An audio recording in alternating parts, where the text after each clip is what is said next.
Profetas e Reis, capítulo 45. A volta do exílio.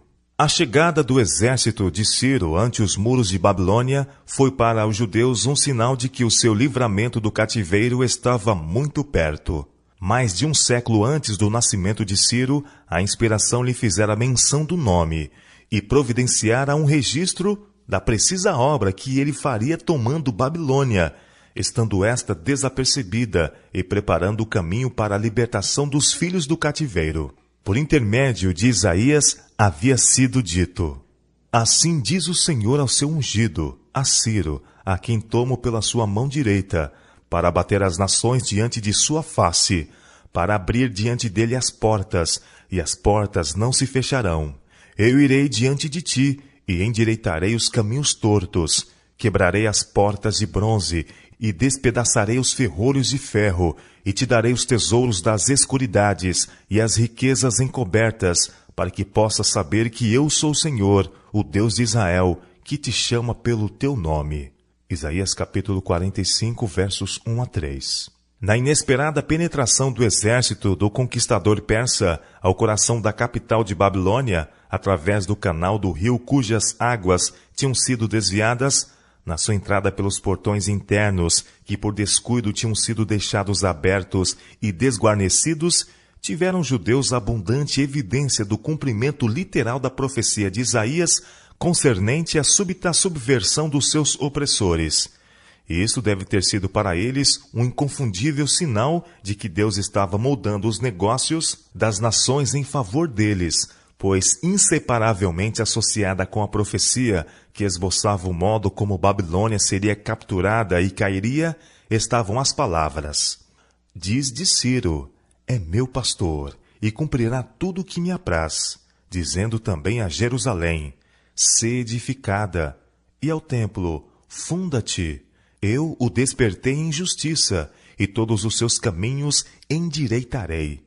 Ele edificará a minha cidade e soltará os meus cativos, não por preço, nem por presentes, diz o Senhor dos Exércitos.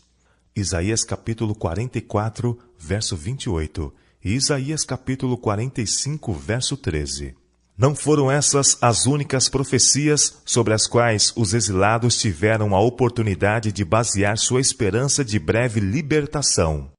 Os escritos de Jeremias estavam ao seu alcance, e neles era claramente estabelecido o tempo que devia ir até a restauração de Israel em sua terra. Quando se cumprirem os 70 anos, o Senhor tinha predito por intermédio do seu mensageiro: Visitarei o rei de Babilônia, e esta nação, diz o Senhor, castigando a sua iniquidade, e da terra dos caldeus farei deles uns desertos perpétuos. Jeremias capítulo 25, verso 12. Mostrar-se-ia favor ao remanescente de Judá, em resposta à fervente oração. Serei achado de vós, diz o Senhor, e farei voltar os vossos cativos, e congregar-vos-ei de todas as nações e de todos os lugares para onde vos lancei, diz o Senhor, e tornarei a trazer ao lugar de onde vos transportei. Jeremias capítulo 29, verso 14. Daniel e seus companheiros haviam muitas vezes recorrido a essas e outras profecias que esboçavam o propósito de Deus para seu povo. E agora, ao indicar o rápido curso dos acontecimentos, a poderosa mão de Deus em operação entre as nações, Daniel dedicou especial atenção às promessas feitas a Israel. Sua fé na palavra profética levou-o ao fundo das experiências preditas pelos escritores sagrados. Certamente que passados 70 anos em Babilônia, o Senhor havia declarado: Vos visitarei e cumprirei sobre vós a minha boa palavra, tornando-vos a trazer a este lugar. Porque eu bem sei os pensamentos que penso de vós, diz o Senhor, pensamentos de paz e não de mal, para vos dar o fim que esperais. Então me invocareis, e ireis, e orareis a mim, e eu vos ouvirei. E buscar-me-eis, e me achareis quando me buscardes de todo o vosso coração. Jeremias capítulo 29, versos 10 a 13.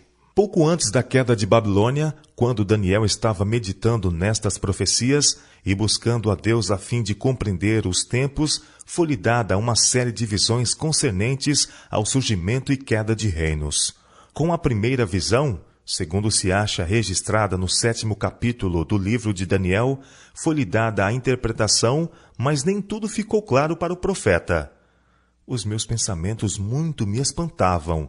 Ele escreveu de sua experiência nesse tempo, e mudou-se em mim o meu semblante, mas guardei estas coisas no meu coração. Daniel capítulo 7, verso 28. Mediante outra visão foi derramada luz adicional sobre os acontecimentos do futuro, e foi ao final desta visão que Daniel ouviu um santo que falava, e disse a outro santo aquele que falava: Até quando durará a visão? Daniel capítulo 8, verso 13. A resposta: até 2.300 tardes e manhãs, e o santuário será purificado. Encheu de perplexidade. Ferventemente procurou entender o significado da visão. Ele não podia compreender a relação dos 70 anos do cativeiro, como preditos por Jeremias, para com os 2.300 anos que nessa visão ouvira o visitante declarar que mediariam até a purificação do santuário. O anjo Gabriel lhe deu uma interpretação parcial, mas quando o profeta ouviu as palavras, só daqui a muitos dias se cumprirá, ele desmaiou. Eu, Daniel, enfraqueci, escreveu ele sobre esta experiência, e estive enfermo alguns dias. Então levantei-me e tratei do negócio do rei. E espantei-me acerca da visão, e não havia quem a entendesse. Daniel capítulo 8, versos 26 e 27. Levando ainda o fardo pelo bem de Israel, Daniel estudou de novo as profecias de Jeremias.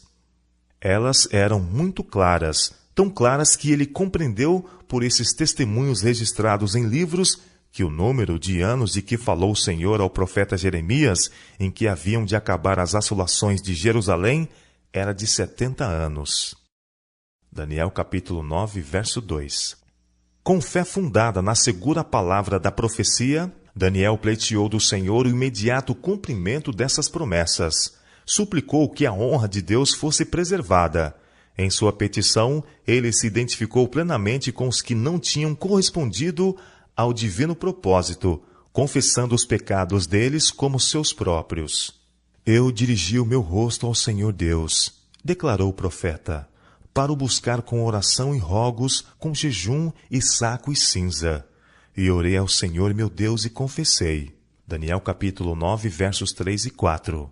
Embora Daniel estivesse havia muito no serviço de Deus, e dele tivesse sido dito que era muito amado, agora se apresentava ante Deus como um pecador, expondo veementemente a grande necessidade do povo que amava. Sua oração era eloquente em sua simplicidade e intensamente fervorosa. Escutai-lhe a súplica. Ah, Senhor, Deus grande e tremendo, que guardas o conserto e a misericórdia para com os que te amam e guardam os teus mandamentos. Pecamos e cometemos iniquidade e procedemos impiamente, e fomos rebeldes, apartando-nos dos teus mandamentos e dos teus juízos.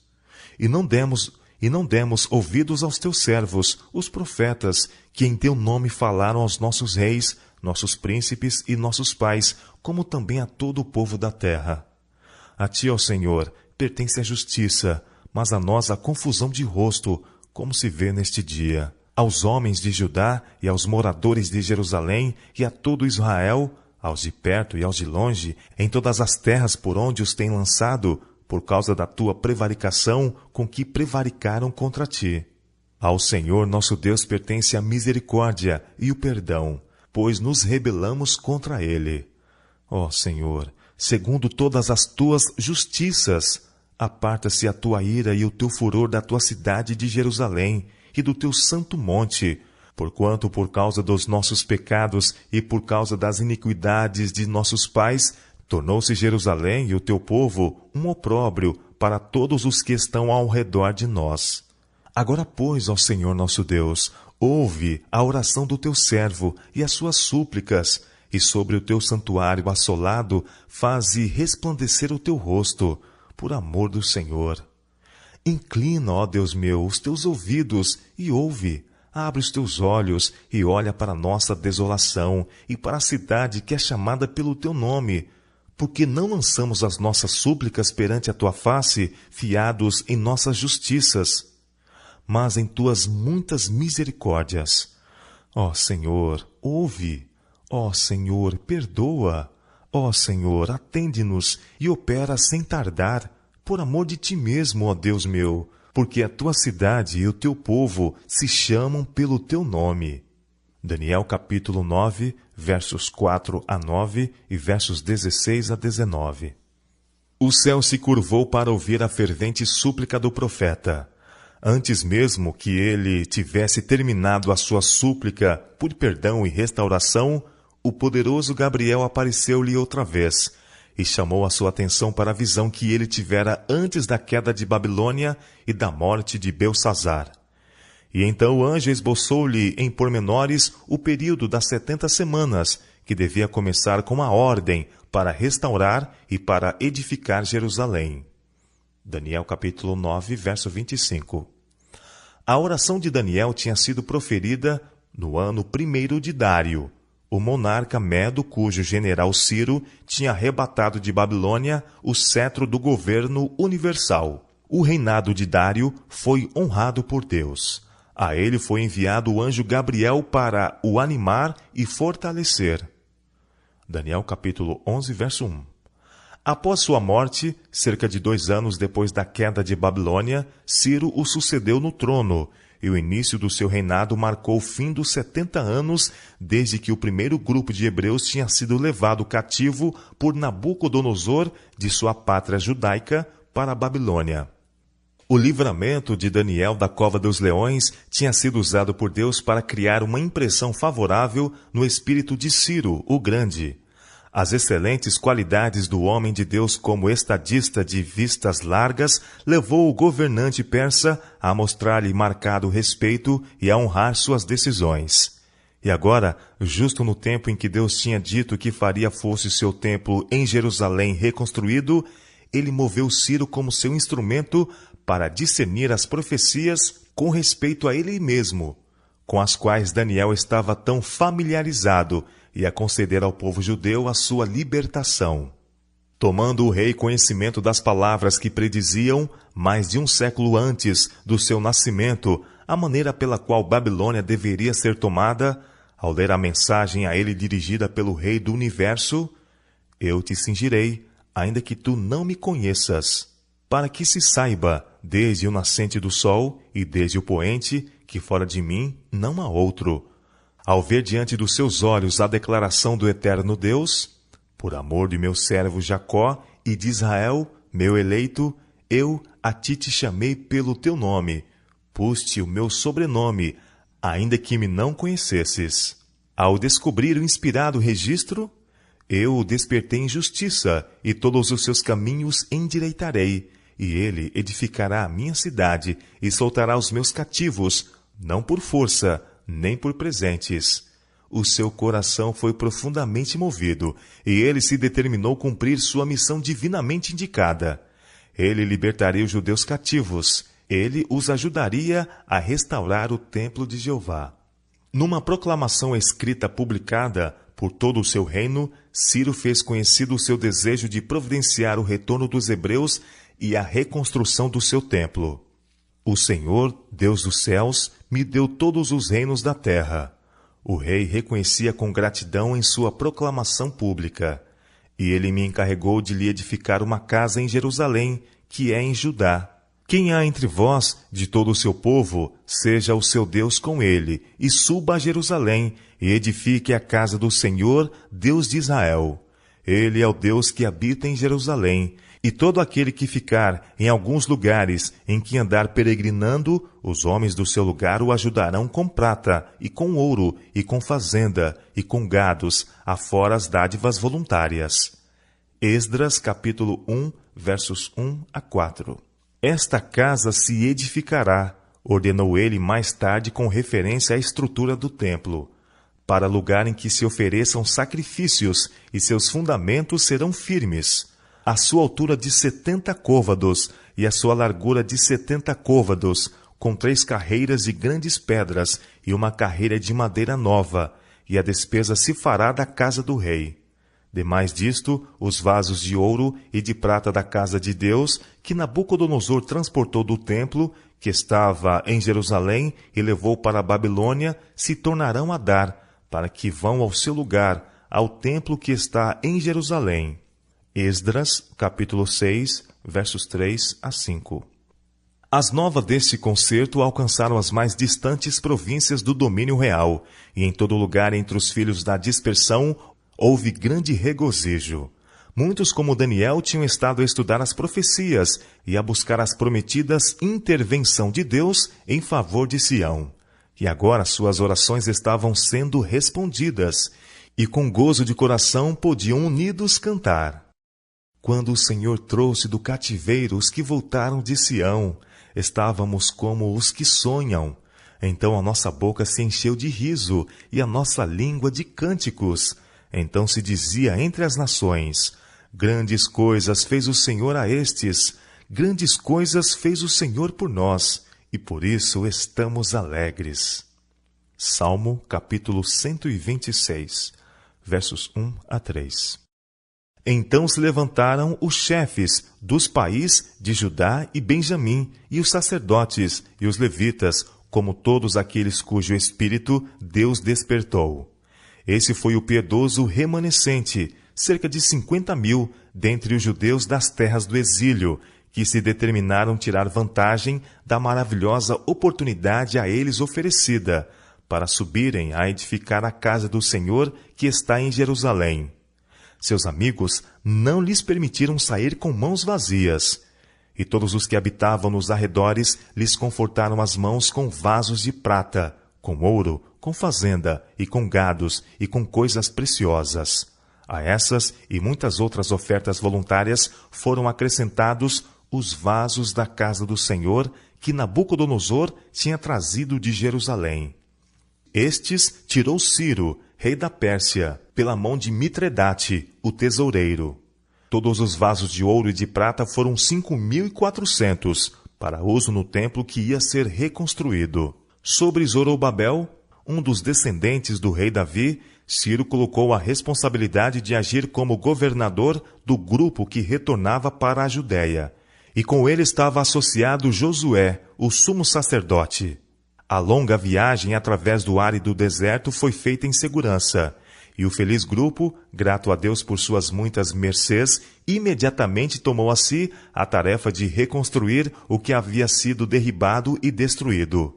Alguns dos chefes dos pais deram exemplo em oferecer donativos para ajudar a enfrentar as despesas de reconstrução do templo, e o povo, seguindo seu exemplo, deu livremente de seus parcos recursos. Tão depressa quanto possível, foi erigido um altar no sítio do antigo altar do recinto do templo. Para solenidades relacionadas com a dedicação deste altar, o povo alegremente se ajuntou como um só homem, e aí se uniram no restabelecimento dos serviços sagrados que tinham sido interrompidos quando da destruição de Jerusalém por Nabucodonosor. Antes de se separarem para habitar nos lares que estavam procurando reparar, celebraram a festa dos tabernáculos. Esdras capítulo 3, versos 1 a 6. O levantamento do altar para o sacrifício diário alegrou sobremaneira o fiel remanescente. De coração entregaram-se à preparação necessária para a reconstrução do templo, ganhando alento à medida que esses preparativos progrediam de mês em mês. Durante muitos anos, eles haviam estado privados dos visíveis sinais da presença de Deus, e agora, circundados como estavam por muitas recordações tristes da apostasia de seus pais, ansiavam por algum perdurável sinal do perdão e favor divinos. Acima da reconquista de propriedades pessoais e antigos privilégios, eles consideravam a aprovação de Deus. Maravilhosamente havia ele operado em seu favor, e eles sentiam consigo a segurança de sua presença. Contudo, desejavam maior bênção ainda. Com jubilosa antecipação, olhavam para o tempo em que, com o templo reconstruído, poderiam contemplar o brilho de sua glória vindo do interior. Os obreiros empenhados na preparação do material de construção encontraram entre as ruínas algumas das enormes pedras levadas ao local do templo nos dias de Salomão. Essas pedras foram preparadas para serem usadas e muito material novo foi provido. E logo a obra chegou ao ponto em que a pedra fundamental devia ser posta. Isso foi feito na presença de milhares que se haviam reunido para testemunhar o progresso da obra e manifestar a expressão do seu gozo tomando parte nela. Enquanto a pedra fundamental estava sendo posta em sua posição, o povo, acompanhado pelas trombetas dos sacerdotes e os símbolos dos filhos de Asaf, cantava a reveses, louvando e celebrando ao Senhor, porque é bom, porque a sua benignidade dura para sempre sobre Israel. Esdras, capítulo 3, verso 11. A casa que estava prestes a ser reconstruída tinha sido objeto de muitas profecias concernentes ao favor que Deus desejava mostrar a Sião. E todos os que estavam presentes no lançamento dos alicerces devem ter estado, de coração, possuídos do espírito do momento. Mas, em meio à música e às exclamações de louvor que se ouviam nesse dia feliz, houve uma nota discordante. Muitos dos sacerdotes e levitas e dos chefes dos pais, já velhos, que viram a primeira casa sobre o seu fundamento, vendo perante os seus olhos esta casa, choraram em altas vozes. Esdras capítulo 3, verso 12. Era natural que a tristeza enchesse o coração desses homens encanecidos ao considerarem os resultados da longa impenitência. Tivessem eles e a sua geração obedecido a Deus, executando o seu propósito para Israel, e o templo construído por Salomão não teria sido destruído, nem teria sido necessário cativeiro. Mas, em virtude da ingratidão e deslealdade, eles haviam sido espalhados entre as nações gentílicas. Mudadas estavam agora as condições. Em terna misericórdia, o Senhor havia visitado outra vez o seu povo e permitira-lhe retornar à sua própria terra. A tristeza pelos erros do passado devia ceder lugar a sentimentos de grande gozo. Deus tinha movido o coração de Ciro para que os ajudasse a reconstruir o templo, e isso devia ter despertado expressões de profunda gratidão. Mas alguns não discerniram as providências de Deus em operação. Em vez de se regozijarem, acariciaram pensamentos de descontentamento e desânimo. Haviam visto a glória do templo de Salomão e lamentavam a inferioridade da construção a ser agora erigida. As murmurações e queixas e a desfavorável comparação feita tiveram uma influência deprimente sobre o espírito de muitos e debilitaram as mãos dos construtores. Os trabalhadores levantaram a pergunta se deviam prosseguir com a ereção de um edifício que já de início era tão fracamente criticado e se tornava causa de tanta lamentação. Havia muitos na congregação, no entanto, cuja maior fé e mais ampla visão não os tinha levado a considerar essa glória menor com tal descontentamento. Muitos levantaram as vozes com júbilo e com alegria, de maneira que não discernia o povo as vozes de alegria das vozes do choro do povo, porque o povo jubilava com tão grande júbilo que as vozes se ouviam de muito longe. Esdras capítulo 3, versos 12 e 13. Se os que tinham deixado de rejubilar-se no lançamento dos fundamentos do templo tivessem previsto os resultados de sua falta de fé nesse dia, teriam empalidecido. Pouco havia eles imaginado o peso de suas palavras de desaprovação e desapontamento. Pouco sabiam do muito que seu manifesto descontentamento haveria de retardar a terminação da casa do Senhor. A magnificência do primeiro templo e os impressionantes ritos de seus serviços religiosos haviam sido uma fonte de orgulho para Israel antes do seu cativeiro. Mas a seu culto havia não raro faltado aquelas qualidades que Deus considerara como as essenciais. A glória do primeiro templo e o esplendor de seus serviços não poderiam recomendá-los a Deus, pois unicamente aquilo que é de valor à sua vista eles não ofereciam. Eles não lhe levavam o sacrifício de um espírito contrito e humilde. É quando os princípios vitais do reino de Deus são perdidos de vista que as cerimônias se tornam numerosas e extravagantes. É quando a edificação do caráter é negligenciada, quando falta o adorno da alma, quando é desprezada a simplicidade da piedade, que o orgulho e o amor da ostentação reclamam magnificentes igrejas, esplêndidos adornos e impotentes cerimônias. Mas em nada disto Deus é honrado. Ele avalia a sua igreja não pelas vantagens externas, mas pela sincera piedade que a distingue do mundo. Ele a estima de acordo com o crescimento dos seus membros no conhecimento de Cristo, segundo o seu progresso na experiência espiritual. Ele olha para os princípios de amor e bondade. Nem toda a beleza da arte pode ser comparada com a beleza da têmpera e do caráter, que devem ser revelados naqueles que são representantes de Cristo. Uma congregação pode ser a mais pobre da terra, pode não ter as atrações de exibição exterior, mas, se os seus membros possuem os princípios do caráter de Cristo, os anjos se unirão com eles em seu culto. O louvor e ações de graças do coração agradecido ascenderão a Deus com suave oblação. Louvai ao Senhor, porque Ele é bom, porque a sua benignidade é para sempre. Digam-no os remidos do Senhor, os que remiu da mão do inimigo. Cantai-lhe salmos, falai de todas as suas maravilhas, gloriai-vos no seu santo nome. Alegre-se o coração daqueles que buscam ao Senhor, pois fartou a sua alma sedenta e encheu de bens a alma faminta. Salmo capítulo 107, versos 1 e 2 e verso 9. E Salmo capítulo 105, versos 2 e 3.